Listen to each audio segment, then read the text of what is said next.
I took off my shoes. He lotioned them. He took some pictures and never saw them again. This always happens to me. I never No way.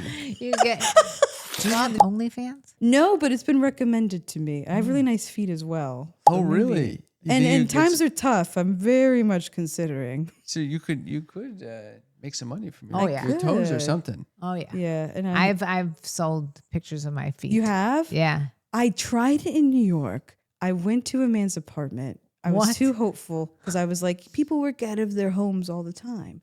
Went up there. It was a white shag carpet. I took off my shoes. He lotioned them. He took some pictures and never saw them again. This always happens to me. I never. No way. You get.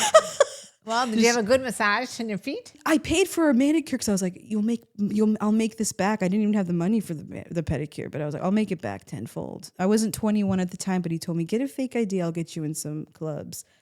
Never heard back, but I think the pictures are circulating. Oh my God. He basically stole your toes pictures, Yeah. feet pictures. Yeah. Yeah.